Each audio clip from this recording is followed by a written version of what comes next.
एक बार माता पार्वती ने भगवान भोलेनाथ से प्रश्न किया, हे प्रभु, आने वाला समय तो बड़ा कष्टकारी होने वाला है, क्योंकि कलयुग में जो भोले भाले लोग होंगे, जो सीधे साधे लोग होंगे, उन्हें तो लोग बहुत परेशान करेंगे। कोई तंत्र से परेशान करेगा, कोई मंत्र से परेशान करेगा, कोई टोने टोटके से परेशान करेगा, कोई बाहुबल से परेशान करेगा। यह प्रक्रिया तो चलती रहेगी। क्या इसके लिए कोई मार्ग नहीं है?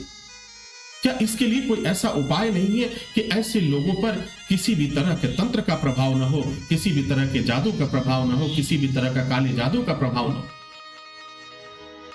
भगवान शिव ने माता पार्वती से मुस्कुराते हुए कहा कि हे देवी, मैंने इसका प्रबंध तो पहले ही कर दिया है। मैंने इसका प्रबंध तो पहले ही कर दिया। जो भी हमारे महाअखंड धुनी, जो सिद्ध धुनी होगी, उसमें 3 दिन तक अपने इष्ट का नाम जपते हुए अपने उस बाधा को संकल्प करके अपने 3 अंगुलियों से नपी हुई लकड़ी को जलाता है, तो समझ लेना कि उसके जीवन के सारे कष्ट उस 3 दिवस में खत्म हो जाएंगे। प्रथम दिवस ब्रह्मा की शपथ है, द्वितीय दिवस विष्णु की शपथ है, और तृतीय जो है वो मेरे नाम की शपथ है। अब बताओ कि 3 शपथ होने के बाद, 3 दिन तक इष्ट का नाम जपने के बाद, और जो वह लकड़ी 3 अंगुल की लकड़ी जो होती है, 3 अंगुलियों की होती है, तर्जनी, मध्यमा और अनामिका, ये 3 अंगुलियां होती हैं, और इन 3 अंगुलियों से की जो नापी गई लकड़ी होती है, उस लकड़ी से उसके जीवन का सारा कष्ट दूर हो जाए। माता पार्वती बड़ी आनंदित हुई और कहा कि प्रभु क्षमा कीजिएगा, मुझे आपके मुख से यह बात सुनना था, इसलिए मैंने यह प्रश्न किया। तो भगवान शिव के जितने भी भक्त थे, भगवान शिव ने पहले से ही उपाय कर दिया कि आपको बहुत बड़ा यज्ञ करने की आवश्यकता नहीं है, आपको बहुत दिनों तक मंत्र जप करने की आवश्यकता नहीं है, क्योंकि समस्त मंत्रों को तो भगवान शिव ने बंधन कर दिया।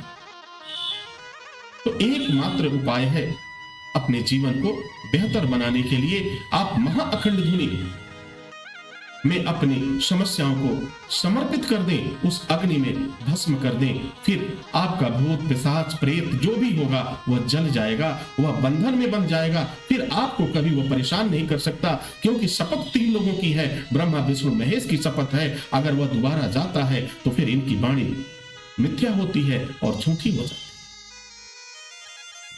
शिव पुराण के कई प्रसंगों में माता पार्वती ने जन कल्याण के लिए भगवान शिव से प्रश्न किया, और भगवान शिव ने उनका उत्तर बहुत ही सरल तरीके से दिया। कोई भी व्यक्ति इसको कर सकता है। जरा विचार करिए, 3 दिनों तक आपको अपने घर में रहना। अगर आप भगवान शिव को मानते हैं तो ओम नमः शिवाय का जप करो। अगर आप भगवान कृष्ण को मानते हैं तो ओम नमो भगवते वासुदेवाय का जप करो 3 दिनों तक। यदि आप राम को मानते हैं तो आप सीताराम का 3 दिनों तक जप करें। अगर हनुमान जी को आपने इष्ट बनाया, ओम हनुमते नमः का जप करो, 3 दिनों तक जप करो। किसी के पास जाने की जरूरत नहीं है, बहुत परेशान होने की आवश्यकता नहीं है, 3 दिनों तक जप करो। प्रथम दिवस में जप करो तो आप अपने इस उंगली से, जिसमें अंगूठी पहनते हो, इसके बराबर एक लकड़ी का टुकड़ा नाप के रख दो। फिर दूसरा दिन जब करते रहो, फिर बीच वाली उंगली के बराबर एक लकड़ी का टुकड़ा नाप के रख लो। फिर एक उंगली जो बचती है, इस उंगली के बराबर एक टुकड़ा नाप के रख लो। तीसरे दिन तीनों को इकट्ठा करो और एक लाल धागे से अपने इष्ट का नाम लेते हुए उसे बांध दो। और फिर क्या, आप इसको महाअखंड धुनी में इसको समर्पित कर। बहुत ही सरल है। इस उपाय से आज हजारों की संख्या में नहीं, लाखों की संख्या में लोग अपने जीवन को धन्य बनाए। फिर जीवन में आपको कभी कोई कष्ट नहीं सताएगा, जीवन में कभी आपको प्रेत बाधा नहीं होगी, जीवन में कोई पिशाच आपको नहीं सताएगा। आपको रोग मुक्ति मिलेगी, रोग से आप मुक्त हो जाएंगे। और उसके बाद से आपके जीवन में एक ठहराव होगा, आपका जीवन आनंदमय हो जाए।